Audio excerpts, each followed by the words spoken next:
En este video vamos a ver la lucha para la transformación. El ser humano creado como imagen de Dios, su representación visible en la tierra ha sufrido un evento ruinoso que ha resultado en una deformidad completa de su ser. Ya no es lo que debe ser.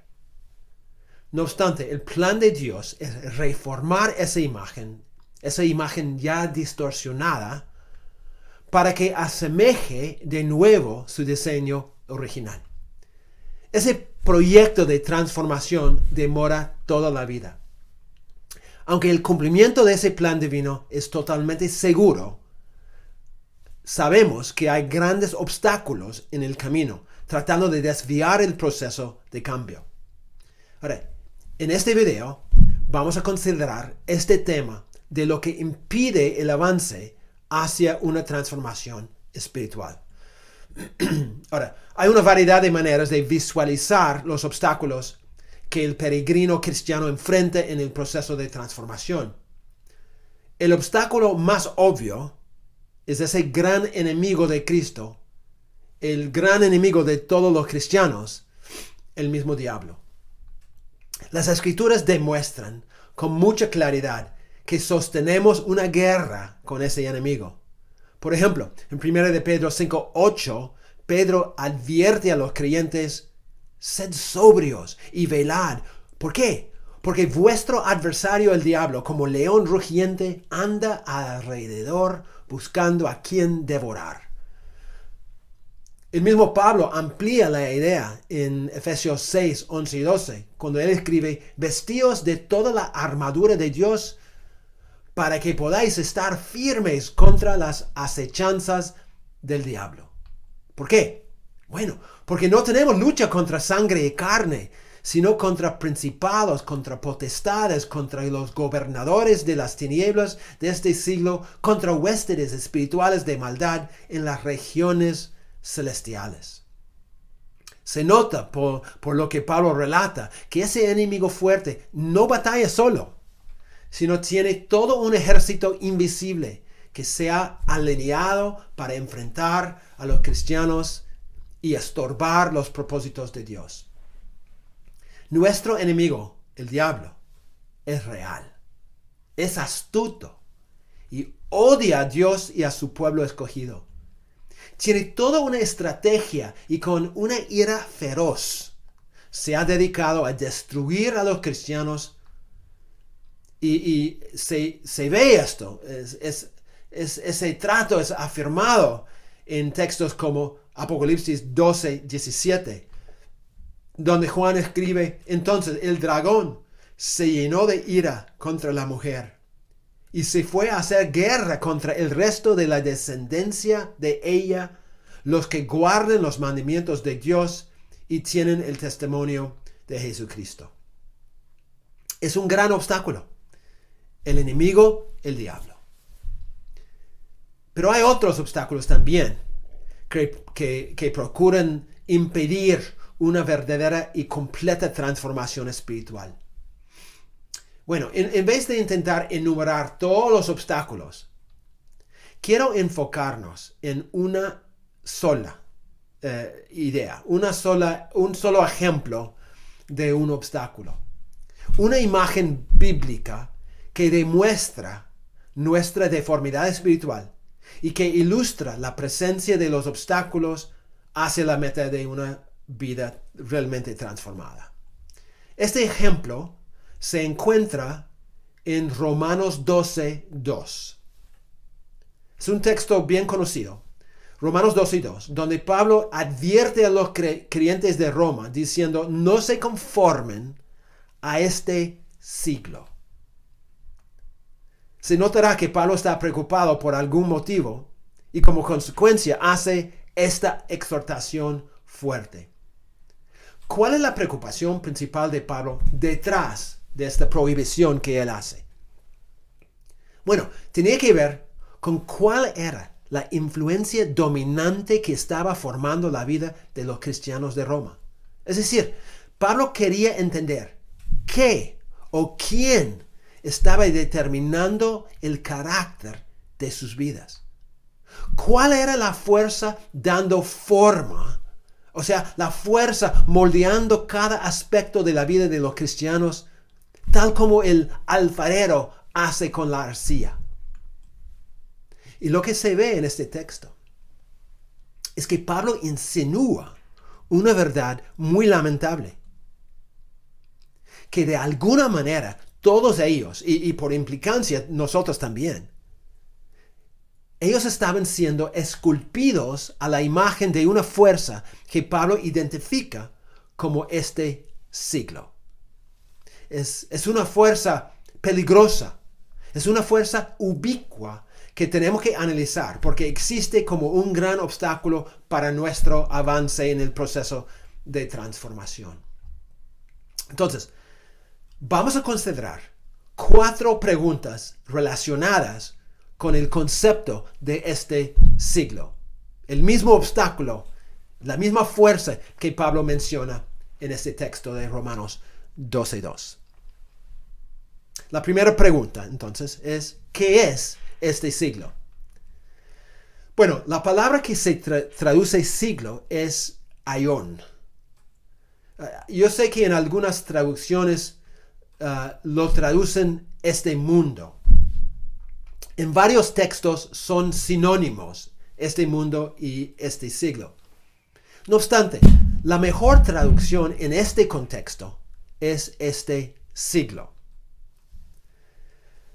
La palabra aión, o lo que se traduce siglo, tiene un rango de significados, es un rango amplio, pero casi siempre lleva un sentido de tiempo. Así es el caso en Romanos 12:2. En este sentido, este siglo se refiere al momento presente en la historia. O sea, es un indicador de tiempo, un marcador que apunta una etapa específica en el desarrollo de la historia. Entonces, cuando los judíos pensaban en el avance de la historia, ellos dividían la historia en 2 etapas principales. Este siglo presente y el siglo venidero. Entonces, para los judíos, la historia era básicamente una progresión de tiempo, o sea, una línea recta de tiempo, empezando con creación y siguiendo por toda la eternidad, una sola línea. No obstante, este flujo de tiempo, de esa línea, consistía en 2 etapas radicalmente diferentes. 2 etapas que seguían en una línea la una a la otra.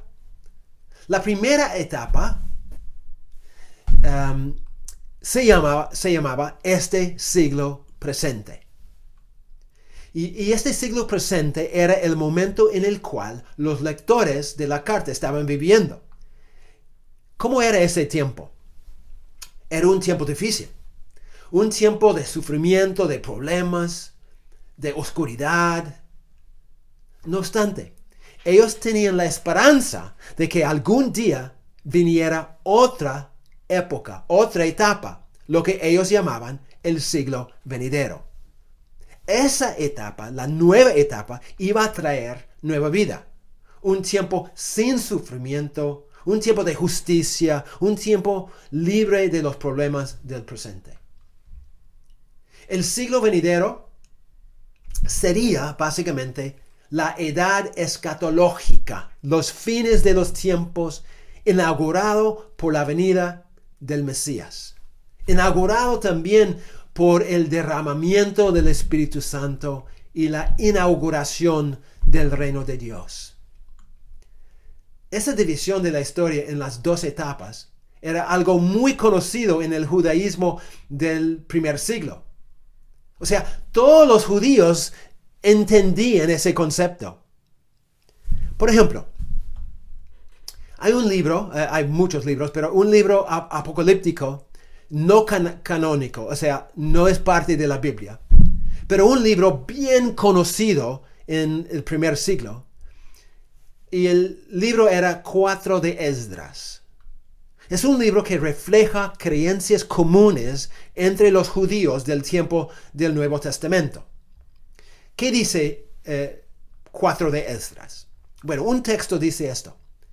Este mundo presente no es el final. La gloria completa no permanece en ella. Pero el día del juicio será el final de este siglo y el comienzo del siglo inmortal venidero, en el cual la corrupción ha pasado, la indulgencia pecaminosa ha llegado a su fin, la incredulidad ha sido cortada y la justicia ha aumentado y la verdad ha aparecido.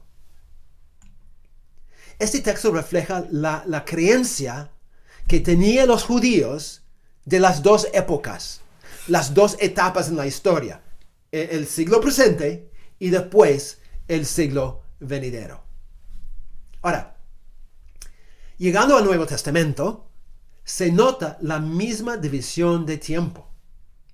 Por ejemplo, en Mateo 12:32, Jesús mismo dice: a cualquiera que dijere alguna palabra contra el Hijo del Hombre, le será perdonado, pero al que hable contra el Espíritu Santo no le será perdonado, ni en este siglo, ni en el venidero. Jesús veía la historia desde esas dos etapas. Pablo relata la misma verdad. En Efesios 1:21, él menciona que Cristo está sentado sobre todo principado y autoridad, y poder y señorío, y sobre todo nombre que se nombra, no solamente en este siglo, sino también en el venidero. Entonces, lo que está bien claro es que este siglo presente representa la presente etapa en la historia en la cual los lectores vivían. Y esa etapa en la historia iba a llegar a su fin e iba a ser reemplazada por el siglo venidero. Entonces la gente sabía que vivía en el presente siglo malo, pero esperaba la venida de otro siglo, el siglo venidero. No obstante, lo que Pablo hace en Romanos 12:2 y en otros textos más, es ir mucho más allá que simplemente una etapa en la historia. Este siglo presente para Pablo ya no es simplemente una referencia a la presente etapa en la historia. ¿Qué hace Pablo? Pablo convierte este siglo presente en un ser personificado. Este siglo presente aparece como una fuerza esclavizadora o una fuerza de maldad, o una esfera opresiva donde los pecadores están guardados en esclavitud y viven sus vidas de acuerdo con los estándares deformados, los criterios y reglas totalmente tergiversados y distorsionados que este mundo fomenta durante esta etapa en la historia de la redención. Por ejemplo, se ve ese énfasis en Gálatas 1:4, donde Pablo presenta este siglo presente como un rey malvado y despótico, que ha tomado prisioneros y los está esclavizando. O como un autor comenta, este siglo es como un poder maligno que busca extender sus tentáculos una vez más sobre los que Cristo ha liberado. Vemos además en 2 Corintios 4:4, donde Pablo describe este siglo como un imperio de oscuridad que tiene su propio Dios, quien tiene el poder de cegar a los incrédulos para impedir que vean el Evangelio. Obviamente el Dios de este siglo se refiere al gran enemigo de Dios, el mismo diablo que ya hemos mencionado. Él es la fuerza activa, el gobernador de este siglo presente malo, el que Jesús llama el príncipe de este mundo en Juan 14:30. Es él que controla los movimientos de las fuerzas armadas de este siglo. Es él que busca secuestrar a cualquiera que pase por ahí. Es él que inicia la batalla contra la voluntad de Dios y que busca convencer a todos a no aliarse con Dios. Entonces, se ve este siglo malo, este siglo de oscuridad, con su gobierno, con su propio Dios. Además, aprendemos en 1 Corintios 2 que este siglo presente tiene su propia sabiduría. Una sabiduría que se opone totalmente a la sabiduría de Dios. Y finalmente, en 2 de Timoteo 4:10, notamos que este siglo es una seductora que busca atrapar a los seguidores de Cristo, alejándolos del Evangelio. Bueno, como ustedes pueden ver, este siglo presente es mucho más que una época de tiempo. Es también un enemigo invisible, pero activo.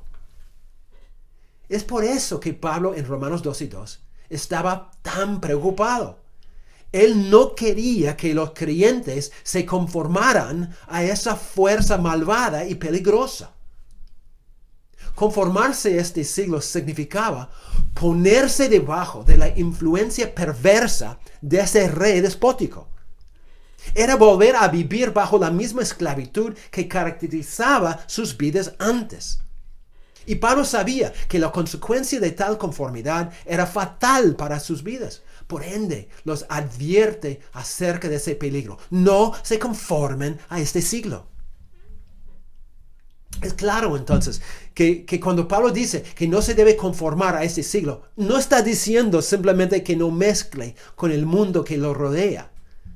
Él está diciendo que hay una fuerza violenta, manipuladora, una fuerza impulsada por un propósito malvado, un rey despótico enojado y una esfera inspirada por Satanás, saturada del pecado, en enemistad con Dios, con una estructura de gobierno, un ejército permanente y un plan cósmico. Este siglo presente es una amenaza para nuestra vida espiritual y un obstáculo para el proceso de transformación espiritual. Es por eso que los creyentes no pueden alinearse con este siglo presente. Entonces, esa es la pregunta: ¿qué es este siglo? La segunda pregunta es: ¿qué es lo que este siglo presente está tratando de hacer? Bueno, la respuesta es evidente, ¿no es cierto? Cuando Pablo dice no se conformen a este siglo, él revela la meta de ese imperio malvado. Sencillamente lo que propone hacer este siglo presente es amoldarnos a su imagen distorsionada. Y el hecho de que Pablo demuestre su preocupación por ese asunto, implorando a los creyentes que no dejen que esa fuerza malvada los forje a su manera, insinúa que de alguna manera este siglo ha tenido cierto nivel de éxito entre los cristianos. O sea, este siglo presente ha podido influenciar en su formación. Mejor dicho, en su malformación, en la distorsión de la imagen de Dios que somos. Ahora, más concretamente, lo que este siglo presente quiere hacer es moldear nuestra manera de ver y vivir la vida, hasta que refleje las prioridades, los valores, las actitudes y la conducta de este mundo más que de la voluntad de Dios. O sea, quiere forzar una sumisión a las fuerzas malvadas de este siglo en vez de una obediencia a Dios. Es por eso que 1 de Pedro 1:14 insta: como hijos obedientes, no os conforméis a los deseos que antes teníais estando en vuestra ignorancia. Este siglo desea conformarnos a los deseos que caracterizaban la vida inconversa, la vida sin Dios. Deseos que en otro momento dominaban nuestras vidas. Estos deseos no se han muerto, sino siguen brotando y fastidiando todos los días. O sea, este siglo y los deseos que caracterizan la vida de este siglo tienen un poder moldeador y están activamente obrando alrededor y dentro de nosotros, tratando de forzarnos en su molde para que reflejemos su imagen. Eso es lo que este siglo presente está tratando de hacer. La tercera pregunta: ¿cómo ¿Cómo es que este siglo presente está tratando de conformarnos a su imagen? Bueno, ya que entendemos la naturaleza de este siglo, ya que entendemos su deseo de moldear la vida de los creyentes a su forma de pensar y ver y vivir, podemos reflexionar sobre su estrategia. ¿Cuál es la táctica que este siglo suele usar para esclavizarnos y moldearnos a su imagen? ¿Cuál es su plan? Bueno, aunque no podemos reducir el actuar de este siglo malo a una sola estrategia, porque es muy variada, podemos por lo menos identificar algunas de sus artimañas comunes. Pero antes de reflexionar sobre su estrategia, es importante recordarnos que este siglo es muy astuto. Y es muy astuto justamente porque la fuerza detrás de este siglo es el mismo diablo. Y el mismo diablo, sabemos, según Génesis 3:1, es muy astuto. O sea, el Dios de ese siglo malvado aprovecha de ciertas debilidades típicas de los seres humanos para meter su mano ahí y para intentar moldearnos. Por ejemplo, según un autor, los seres humanos tenemos una identidad reflexiva. Es decir, en cierto sentido, el ser humano encuentra significado fuera de sí mismo en virtud de lo que refleja. Como imagen de Dios, se supone que su vida debe ser un claro reflejo de Dios, ¿no es cierto? El problema es que los seres humanos tienen la capacidad de no solamente reflejar la imagen de Dios, sino de reflejar la imagen de este mundo también. O sea, parece que el ser humano tiende a reflejar el contexto en el cual se encuentra. Mejor dicho, como dice un autor, la gente se parece a lo que venera, ya sea por ruina o restauración. Dios ha hecho que todas las personas reflejan. La gente siempre reflejará algo, ya sea el carácter de Dios o alguna característica del mundo. Por ende, si la persona está más inmersa en las influencias de este siglo presente, su tendencia va a ser reflejar el carácter de este siglo. Si está inmersa en el reino de Dios, reflejará su verdadera identidad, la imagen de Dios. Un erudito comenta que hay una convicción cristiana central, a saber, los seres humanos están hechos de tal manera que anhelan algo más allá de ellos mismos que les otorgue significado. Este anhelo los lleva en dos direcciones diferentes: hacia un remanente de deseo por su creador y a la inversa, hacia un nuevo deseo emergente de reemplazar su creador con algo en el orden creado sobre el cual ejercen control. En otras palabras, los seres humanos pueden ser sobornados espiritualmente para que se entreguen a las fuerzas de este mundo y como consecuencia reflejen la voluntad y carácter de los dioses de este mundo. Esa tendencia, ¿cómo se llama? Se llama idolatría. O sea, cuando cualquier cosa que no sea el verdadero Dios, sea una estatua, sea un hábito, un deseo u otra cosa, cuando esa cosa, sea cual sea, llegue a enamorar al creyente y el creyente llegue a reflejar esa cosa, es idolatría. Lamentablemente, los seres humanos tienen una vulnerabilidad ante la idolatría. Solo tienes que leer la Biblia para ver eso. Y de hecho, Pablo reprende a los pecadores porque cambiaron la gloria del Dios incorruptible en semejanza de imagen de hombre corruptible, de aves, de cuadrúpedos y de reptiles. Romanos 1:23. Pablo demuestra en Romanos 1:24 a 31 la triste consecuencia de su idolatría. Ellos reflejaron las actitudes, las conductas, las vidas de la cultura de los ídolos. Pero hermanos, la idolatría no se trata solamente de adorar imágenes, sino de cualquier cosa que no sea el Dios verdadero, que cautive nuestro corazón.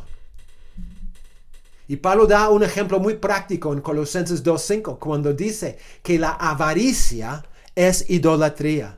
O sea, el amor al dinero y al materialismo es como adorar a un Dios falso. Es igual, hermanos, cuando nos enamoramos del fútbol, o del trabajo, o de cualquier otra cosa. Tenemos que entender además que esa inclinación de buscar significado en cosas externas y a reflejar lo que más amamos no es simplemente algo que afecta a la gente pagana. Como dice un autor, todos somos imitadores y no hay neutralidad. Debemos desengañarnos de la noción de que podemos ser espiritualmente neutrales. O nos estamos conformando a un ídolo de este mundo, o a Dios. Ese anhelo de encontrar significado en algo externo de nosotros y esa tendencia de reflejar lo que más veneramos, sea este siglo o sea Dios, es una tentación que cada ser humano enfrenta, aún los cristianos. Y nuestro enemigo lo sabe muy bien. Cuando un cristiano es seducido por las influencias torcidas de ese siglo y cuando se rinde ante su poder, llega a ser más un reflejo de este siglo que un reflejo de Dios. En esos momentos se nota con más claridad la deformidad espiritual de la imagen. La vida que debe ser una representación del Dios verdadero parece brillar con un tono que más parece la imagen del mundo en el cual vivimos. Parece que fuéramos hechos a imagen de ese siglo y no a la de Dios. Y cuando eso se da, el enemigo, el Dios de ese siglo, regocija porque está logrando su meta. Y su meta es conformarnos a este siglo presente. Por si acaso, hermanos, es importante darnos cuenta de que este siglo no es una fuerza neutral. A veces podemos comportarnos como si las fuerzas de ese siglo no tenían una voluntad propia, o como si no tuvieran la intención de moldearnos a su imagen. La Biblia dice otra cosa. Este siglo está activamente operando en cada momento, buscando formarnos, moldearnos a su imagen. No descansa y no se da por vencido.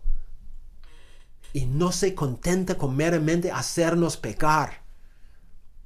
Este siglo presente desea mucho más que eso. Desea hacer de nosotros imágenes de su Dios, representaciones de su cosmovisión y reflejos de su carácter. Y no va a parar hasta que lo logre en la vida de muchas personas. Ahora, ¿cómo propone hacerlo? ¿Cuál es su táctica para moldearnos a la imagen de este siglo presente? Bueno, un ejemplo del plan de batalla que este siglo ejerce ha sido, yo creo, poderosamente descrito por un autor que se llama James Smith en su libro Deseando el Reino. Smith dice que todos tenemos ciertos ritos, ciertas prácticas o hábitos que hacemos vez tras vez en nuestra vida diaria. Muchos de esos ritos o hábitos hacemos de una manera automática, sin pensar. Por ende, esos ritos o esas prácticas llegan a ser muy natural para nosotros porque seguimos haciéndolo inconscientemente todos los días. Algunos no son muy trascendentales, como por ejemplo lavarse los dientes de la misma forma cada noche, comer la misma cosa para el desayuno todos los días, etcétera, etcétera, ¿no? No son muy trascendentales, ¿no? Pero otros ejercen una influencia muy importante en nuestras vidas. Y como dice Smith en su libro, esas actividades que tienden a influenciarnos más llegan a ser como lo que él llama liturgias. O sea, rituales que forman la identidad, que inculcan visiones particulares de la buena vida. Y Smith llama a esa clase de ritual, hábito o práctica liturgias culturales. ¿Por qué? Porque ejercen una influencia moldeadora en nuestras vidas. De hecho, Smith comenta, desde la perspectiva de la fe cristiana, estas liturgias culturales a menudo constituirán una mala formación de nuestros deseos, dirigiendo nuestro corazón lejos del Creador hacia algún aspecto de la creación como si fuera Dios. Puede ser, hermano, un pasatiempo o una actividad deportiva o hasta una actividad necesaria que siempre hacemos. La cosa es que aunque parecen ser actividades no trascendentes, en verdad tienen una influencia profunda en la formación de nuestro pensamiento, de nuestras identidades y de las pasiones de nuestros corazones. Es por eso que Smith concluye que esa clase de liturgia cultural tiene una naturaleza religiosa. Interesante, ¿no? Y cuando preguntamos en qué sentido son religiosas, Smith contesta, con religiosa quiero decir que son instituciones que demandan nuestra lealtad, que compiten por nuestra pasión, que buscan cautivar nuestro corazón con una visión muy particular de la buena vida. No quieren solamente darnos entretenimiento o una educación, desean hacer de nosotros una clase de personas. Hermanos, el problema va más allá, porque aunque esas liturgias culturales parecen inconsecuentes, inofensivas o hasta neutrales, la verdad es otra. Smith continúa diciendo, tenemos que reconocer que esas actividades no son neutrales o benignas, sino cargadas intencionalmente para formarnos en ciertos tipos de personas, para inconscientemente hacernos discípulos de reyes rivales y ciudadanos patriotas de reinos rivales. O sea, tienen un plan, un fin en mente hacia el cual nos quieren dirigir para que nuestra lealtad sea netamente puesta en su reino y ya no en el reino de Dios. Es interesante porque otro autor ve la misma realidad, aunque usa un lenguaje diferente. Este autor, en vez de hablar de liturgias culturales, habla de textos culturales. Pero él ve el mismo peligro. Y él comenta, la exposición prolongada a textos culturales, y él comenta, y siempre estamos expuestos, produce varios tipos de efectos para bien o para mal. La cultura siempre está cultivando nuestro espíritu de una forma u otra, sensibilizándonos o desensibilizándonos, y avivando o embotando nuestra capacidad para atender diversos aspectos de la realidad. Es posible que muchos de nosotros no nos demos cuenta del efecto que la cultura está teniendo en nuestro espíritu. En otro pasaje, este mismo autor escribe, la cultura cultiva los rasgos de carácter, los hábitos del corazón, y al hacerlo, forma nuestro espíritu para que nos convertamos en este tipo de persona en lugar de otro tipo. Una vez más, hermanos, vemos la influencia moldeadora de estas liturgias o textos culturales. Hay fuerzas, hay influencias, hay otras cosas alrededor de nosotros que toman formas concretas, Formas que parecen inocentes e inofensivas. Formas que, como hábitos personales, como películas, como programas de televisión, como sitios web, como canciones, como paseos, pasatiempos, modas y un montón de otras cosas que llegan a tener una influencia religiosa, una influencia transformadora en nuestras vidas. O como ha dicho un teólogo, la cultura popular en la cual estamos metidos sirve como un medio de formación espiritual, un proceso que da forma a nuestro espíritu o corazón. Increíble. Tiene una influencia de formar nuestros espíritus, de formar nuestros corazones, de formar nuestras vidas a su imagen. Me parece a mí que el análisis de Smith y de Van Hooser en esos dos libros está totalmente cierto. Este siglo está buscando activamente, agresivamente moldearnos a su visión de la vida. El Dios de ese mundo, la fuerza que empuja los valores de ese siglo presente, la fuerza detrás de ese esfuerzo de cautivar nuestros corazones para un reino rival, en su sagacidad, usa esas liturgias culturales como un medio para ganar nuestra lealtad y para formarnos en una determinada clase de persona. Y la cosa más preocupante es que muchas veces ni nos damos cuenta. Todo esto está de acuerdo con lo que Pablo dice en sus cartas. Que aunque Jesucristo murió por nuestros pecados para rescatarnos de este presente siglo malo, según Gálatas 4:4. Aunque nosotros hemos sido crucificados a la autoridad de este mundo, según Gálatas 6:14. Sin embargo, siempre enfrentamos el peligro de que este siglo nos conforme a su voluntad malvada y deformada. Y como Pablo insinúa en Romanos 12:2, de alguna manera todos nosotros ya hemos sido conformados a este siglo. Ahora, para que todo este tema de las liturgias culturales y su influencia en nuestra vida tenga sentido, tenemos que ser más concretos. ¿Cuáles son algunos ejemplos precisos de cómo este siglo está buscando amoldarnos a su imagen? O sea, ¿cuáles son algunos ejemplos de instituciones o eventos o actividades que este siglo utiliza para conformarnos a su visión de la buena vida? Quiero saber si podemos identificar algunos ejemplos de liturgias culturales, de herramientas o actividades que tienen el propósito de cautivar nuestros corazones y convencernos de una visión particular de la buena vida. Ahora, hay una variedad de ejemplos, pero déjenme compartir solamente dos. Pero antes de ver los ejemplos, creo que vale la pena aclarar un detalle que es muy importante sobre nuestra relación como cristianos con esas liturgias culturales.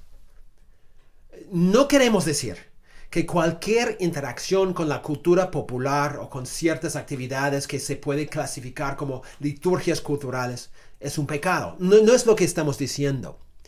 No estamos abogando por una separación total de la cultura popular en medio de la cual vivimos. Tampoco estamos buscando fomentar una actitud de rechazo de todos los textos culturales que se ve en este mundo. Más bien, lo que deseo mostrar es que esas liturgias culturales tienen una motivación detrás. Tienen un propósito, y ese propósito en muchos de los casos, no en todos, pero en muchos de los casos, ese propósito va en contra de los propósitos y valores del reino de Dios. Por lo tanto, nuestra participación en las liturgias culturales, y por si acaso es imposible evitar una participación en muchas de ellas, pero nuestra participación en las liturgias culturales es algo que tenemos que hacer con los ojos espirituales abiertos. ¿Para qué? Para que no seamos sorprendidos por su influencia moldeadora. Ahora, si tenemos esa sensibilidad en mente, vamos a poder interactuar con las realidades de este siglo presente de una manera más sabia. Entonces, ¿cuáles son algunos ejemplos de liturgias culturales? Déjenme empezar con este ejemplo.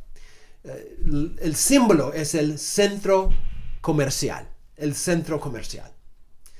Ese es el primer ejemplo que viene del libro de Smith, el libro de Deseando el Reino. Parece mentira, ¿no es cierto? ¿Cómo puede un centro comercial servir como una liturgia cultural? Pero reflexionen, hermanos, por unos breves momentos. ¿Cuál es el propósito del centro comercial? O sea, ¿cuál es el fin hacia el cual se construye un gran mall?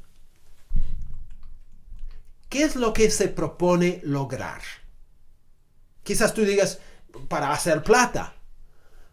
Bueno, por supuesto que sí, pero yo diría que va mucho más allá. Para poder ganar plata, los diseñadores y los dueños de los centros comerciales saben que tienen que apuntar a algo mucho más. De hecho, un experto en el tema dice esto.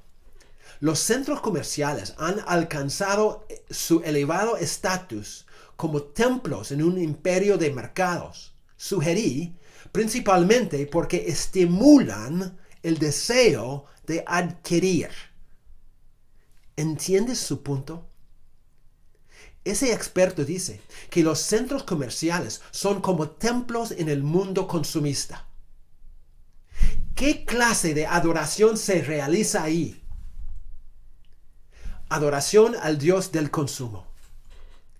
El ministerio del centro comercial es cautivar los corazones de la gente con todo lo que ofrece. ¿Y cuál es su misión? Su misión es estimular el deseo de adquirir. O sea, no es suficiente que la gente compre algunas cositas. El deseo del centro comercial es más profundo que eso. Busca fomentar en la población un sentido más religioso, una convicción fuerte y apasionada de que es a través de las compras que se encuentra la buena vida. Yo tengo que comprar.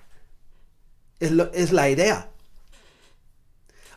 Por ende, el centro comercial no es contento con algunas compras.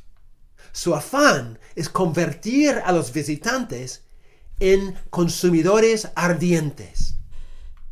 No importa que no tengan los recursos para sustentar esa experiencia. Ellos tienen la clave. Una tarjeta de crédito. Y esa tarjeta les da un acceso libre a ese paraíso. Es por eso que podemos decir que los centros comerciales son agentes del reino del consumismo que provocan una mentalidad que cree firmemente que adquirir es vivir. Adquirir es felicidad. Adquirir es salvación.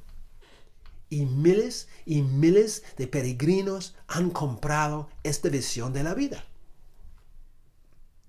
Con esta óptica, es bastante claro que el centro comercial no es meramente un lugar bonito para comprar cosas. Es un símbolo del consumismo. Y como tal, es uno de los centros de operaciones para el Dios de ese siglo y su plan de ganar nuestra lealtad. Desde la misma arquitectura y diseño del centro comercial hasta su funcionamiento diario, todo es fríamente calculado para producir una experiencia emocional, una experiencia visual y hasta religiosa para los peregrinos que se acercan. Como dice un historiador, el centro comercial es un proyecto utópico, microgestionado y cuidadosamente controlado. Otro teólogo da este análisis muy penetrante del centro comercial. Él dice, si las catedrales góticas simbolizan la sociedad feudal con su sentido de ser, de jerarquía y lo más importante de todo, de la trascendencia de Dios, los centros comerciales simbolizan para nosotros la cultura de consumo en un mundo secularizado. Los centros comerciales son nuestras catedrales. Son una mezcla única de alto comercialismo y fantasía impávida. Los centros comerciales se han convertido en una utopía del consumo, donde los carnavales y espectáculos de consumo gratifican los deseos y sostienen imágenes de uno mismo. No son solo lugares a los que venimos a comprar artículos. Mediante un cuidadoso control de la iluminación, la temperatura y las exhibiciones visuales, crean una realidad alternativa. Una especie de cielo terrenal en el que los placeres son infinitos y la gratificación promete ser duradera. Es verdad lo que él escribe. Todo el ambiente es construido con mucho cuidado y mucho propósito. La arquitectura, los olores, las luces, todo.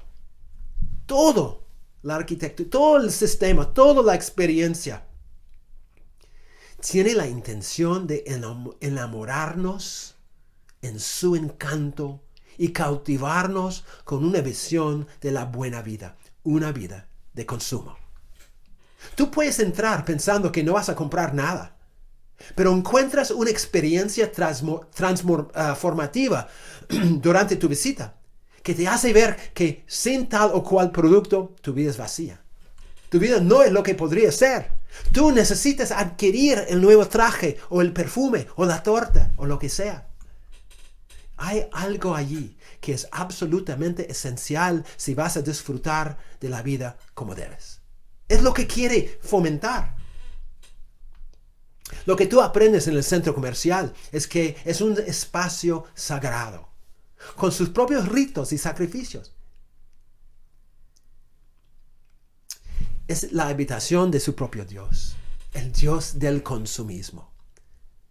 Y ese Dios te invita a un disfrute íntimo y un disfrute personal con todas sus delicias. Pero lo que no te dice es que al sumergirte en el pozo de los deleites, estás también rindiendo tu espíritu a un masaje de tus propios valores. Una manipulación muy formativa que influencia tus hábitos, que instruye tu cosmovisión y que moldea tus esperanzas. Lo que algunos inocentemente creen que es una visita no trascendental al centro comercial, realmente llega a ser una iniciación en una nueva manera de pensar y vivir. El adoctrinamiento del pueblo ha sido un éxito. La liturgia cultural del centro comercial ha cautivado la ciudad. Como dice un autor, los centros comerciales son templos de nuestra cultura e ir al centro comercial es, en verdad, un rito de iniciación. Parte de la implacable y poderosa seducción de nuestros hijos por parte de nuestra cultura que no otorga a los seres humanos más valor que el contenido de sus billeteras. Es parte de la iniciación a una vida de deseo que nunca puede ser saciada, de deseos materiales que nunca serán satisfechos, de trabajar como esclavos para comprar y tener, de una vida basada en la infelicidad y el descontento. Lo que debe ser obvio es que el centro comercial y todo lo que representa el consumismo no es algo neutral, ni es algo pasivo. Tampoco es una experiencia meramente cultural. El centro comercial puede ser una herramienta moldeadora de este siglo presente, porque tiene un plan claro y definitivo. Y ese plan motiva todo lo que se hace. Su finalidad es amoldarnos a su imagen. Es convertirnos en devotos y alejarnos más y más de la imagen de Dios. Pero, ¿cómo es que ese Dios del consumismo está afectando directamente a la iglesia de Cristo? O sea, ¿cuál es su influencia? Bueno, hay varias formas, ¿no?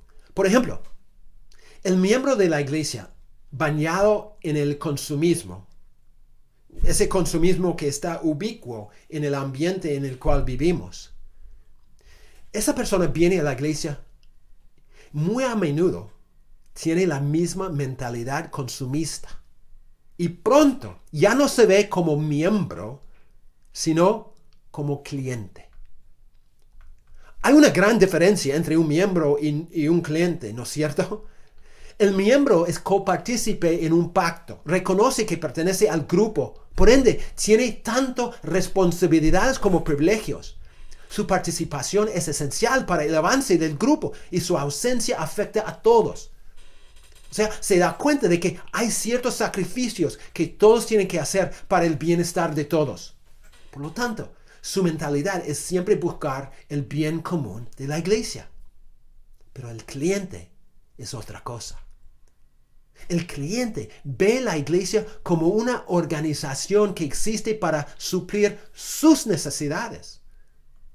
Si esa iglesia no puede hacerlo, el cliente simplemente empaca sus cosas y busca otro producto que le satisfaga mejor.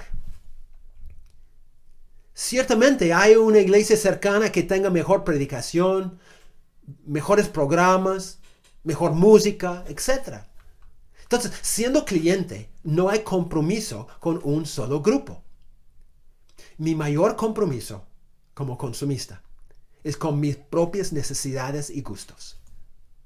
Se nota que el motor que conduce todo ya no es si algo es verdad o no, sino si algo satisface mi necesidad o no. Son clientes. Y así son los clientes.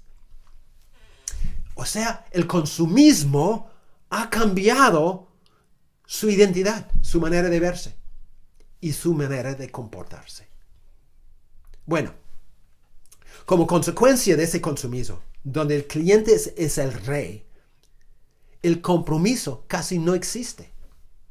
Y las necesidades sentidas determinan la dirección de todo lo que se hace. ¿Qué pasa entonces? La iglesia a veces se vuelve un supermercado. ¿Qué hacen los supermercados? En vez de ofrecer una sola marca de pan o de jugo o de cualquier otro producto, ellos ofrecen 5 o más. ¿Por qué? Para satisfacer al cliente. Entonces, la iglesia, sabiendo que está en competencia con las otras iglesias cercanas, está en competencia por cada miembro, ¿no? Busca ofrecer varios productos para, de alguna manera, poder captar a más clientes. Lo que motiva a la iglesia y lo que la mueve en muchos casos ya no es la voluntad de Dios o el mover del Espíritu Santo, sino la voluntad del cliente. Su afán es llenar las sillas y su método es marketeando la iglesia. En muchas maneras, la iglesia ha llegado a ser una copia de Burger King con su lema "hazlo a tu manera". No es una sorpresa que hay más superficialidad y menos compromiso en la iglesia. Es una consecuencia de dejar que las necesidades de la cultura sean el rey. Es producto de rendirse al Dios del consumismo y el afán de hacer todo lo posible para agradar al cliente. Como dice un autor, cuando el consumidor es soberano, el producto, en este caso el mismo Dios, tiene que estar subordinado.